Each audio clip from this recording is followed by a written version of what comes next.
August 28, 1963, over 250,000 people came together at the National Mall in Washington, D.C. to form one of the most important demonstrations for racial equality in the history of the United States.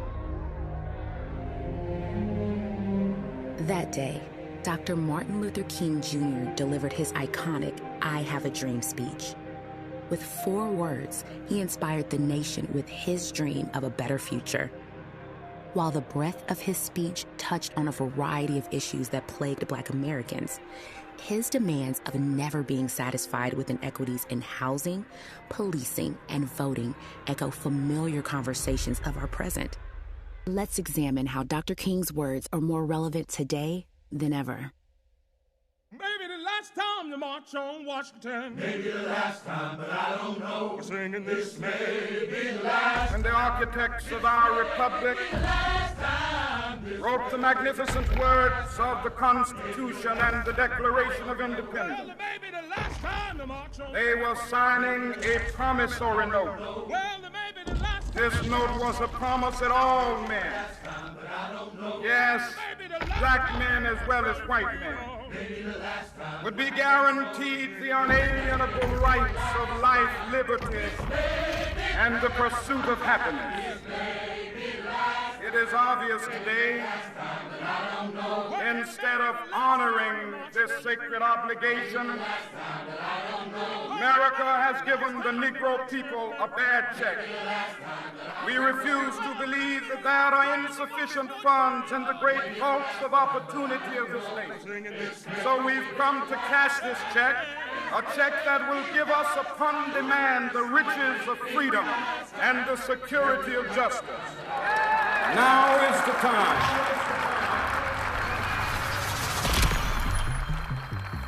We cannot be satisfied as long as the Negro's basic mobility is from a smaller ghetto to a larger one. Why did you select Levittown to live? We were looking for a place to buy a home. We looked at Levittown, and we liked the homes here. We liked the advantages that Levittown seemed to offer in comparison to other cities.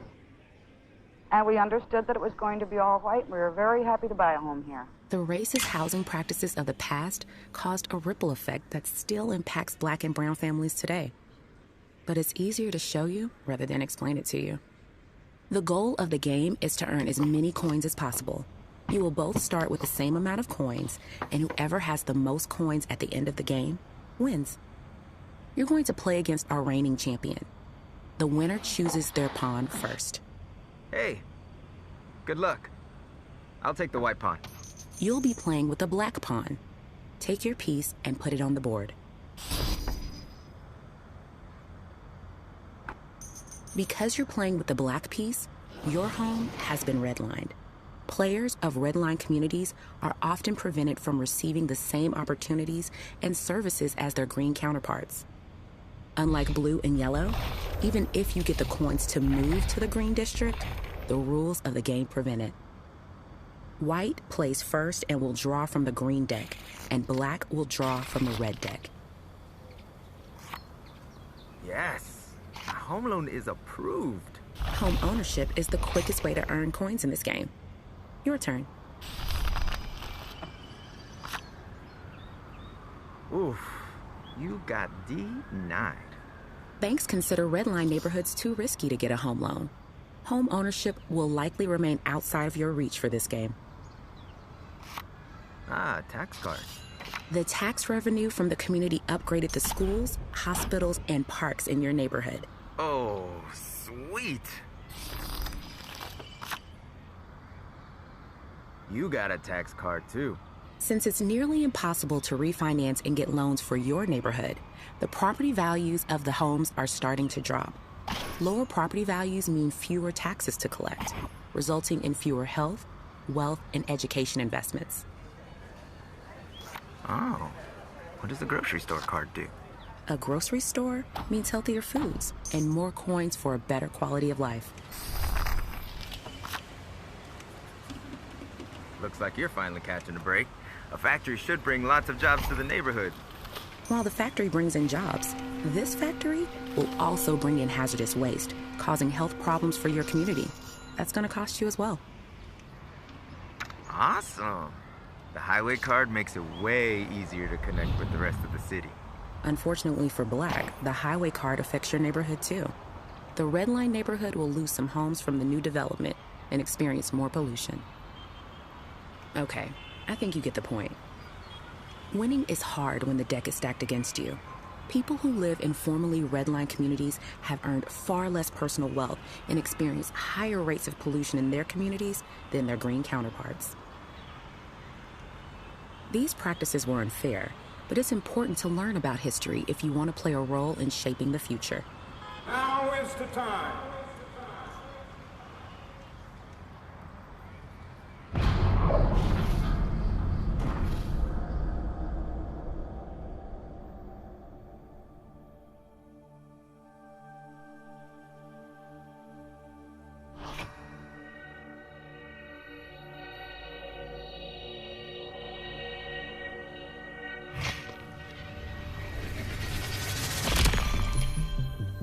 We can never be satisfied as long as the Negro is the victim of the unspeakable horrors of police brutality. We talk about this all the time, right? Especially with our son. You're gonna be a Black man. He's 10, so, and he's small. But my son follows headlines, and he comes to me on a regular basis telling me about stuff in the news, like, Mom, another Black man was killed. I said, I know. We didn't have to talk about the context. We didn't have to talk about what we were talking about. I don't think that right now people are looking at him as aggressive or as threatening, but it's gonna be, right? We already know that. We don't have to say if this happens. We can say when this happens. There will be a time when you get pulled over by a cop. I'm not telling you this to scare you. You are my child, and I'm trying to prepare you for what might happen. You are smart and powerful, and through the wrong eyes, that and your skin color can make you appear as a suspect. So when you do get pulled over, I'm going to need you to remember the sound of my voice. Remember the calm in my tone. Remember that you getting home to me safely is all that matters.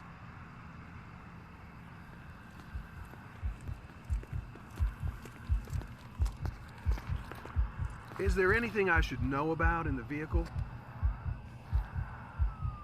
I'm going to run your plates. Keep your hands on the wheel.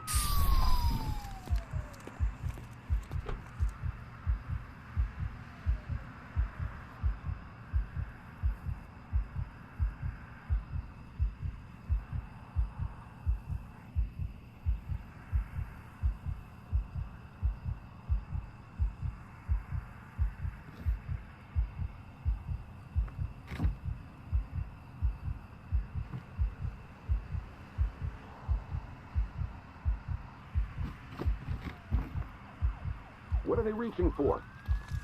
Whoa, whoa, whoa. Keep your hands on the wheel. Breathe. Your hands are strong. Hands that you got from your grandfather. Funny how those things are passed down. Know that those very hands could be seen as a weapon. So keep them on your steering wheel and keep your voice clear and direct. You don't want to give them any reason to respond negatively. Sometimes officers react to the possibility of what could happen, not just what is happening. I don't want to scare you, but it's my job to do everything I can to keep you safe. So we talk to him on a regular basis, and remind him, like, you're going to be a Black man. And that means that you have to decide. You have to make decisions, right? That doesn't mean that you have to do anything, but it means you have to decide when to be yourself, right? And part of that is when you have encounters with police officers, decide to come home. Decide to make it home that day. And we can deal with anything after the fact. Now is the time.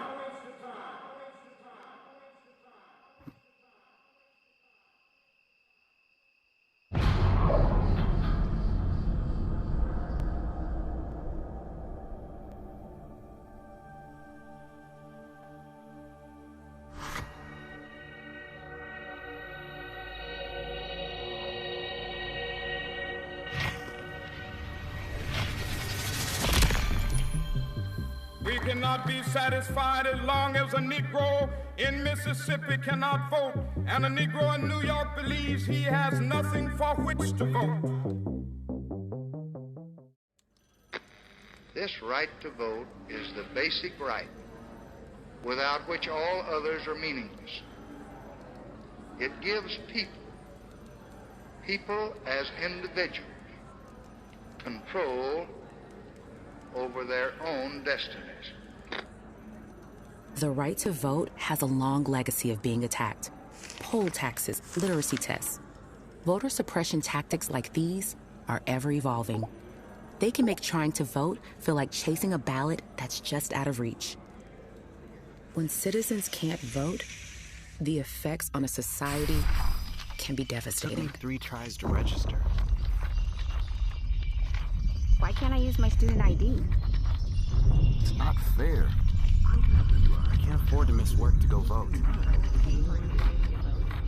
It took me 3 tries to register. I need to pay for a new ID to vote?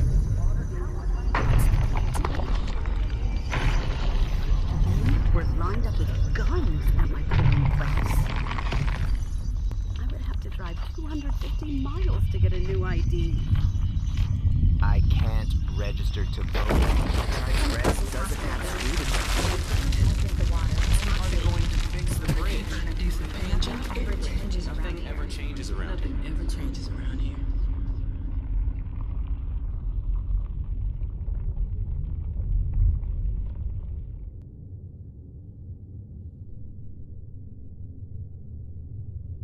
Countless cast-aside ballots could have changed the fates of so many.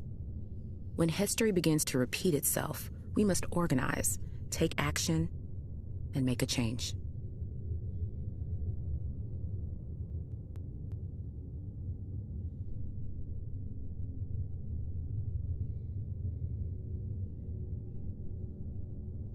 Let us not wallow in the valley of despair.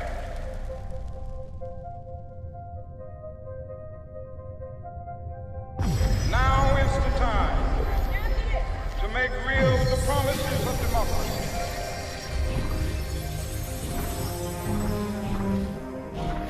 This is our hope. This is a faith that I go back to the South with.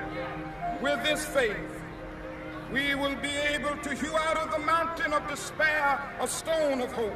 With this faith, we will be able to transform the jangling discords of our nation into a beautiful symphony of brotherhood. With this faith, we will be able to work together, to pray together, to struggle together, to go to jail together, to stand up for freedom together, knowing that we will be free one day. This will be the day when all of God's children be able to sing with new meaning, my country, tears of thee. Sweet land of liberty, of thee I sing. Land where my fathers died, land of the pilgrim's pride. From every mountainside, let freedom ring. And if America is to be a great nation, this must become true. So let freedom ring. From the prodigious hilltops of New Hampshire, let freedom ring. From the mighty mountains of New York, let freedom ring. From the heightening Alleghenies of Pennsylvania, let freedom ring. From the snow-capped Rockies of Colorado, let freedom ring. From the curvaceous slopes of California, let freedom ring. From Stone Mountain of Georgia, let freedom ring. From Lookout Mountain of Tennessee, Let freedom ring from every hill and molehill of Mississippi, from every mountainside. Let freedom ring, and when this happens, when we allow freedom ring, when we let it ring from every village and every hamlet, from every state and every city, we will be able to speed up that day when all of God's children, black men and white men, Jews and Gentiles, Protestants and Catholics, will be able to join hands and sing in the words of the old Negro spiritual, free at last, God Almighty, we are free at last. The hard-earned rights fought for by those who came before us are not guaranteed. With each generation, the path to progress must be repaved. Now it's up to you to decide how the next stones of hope are laid.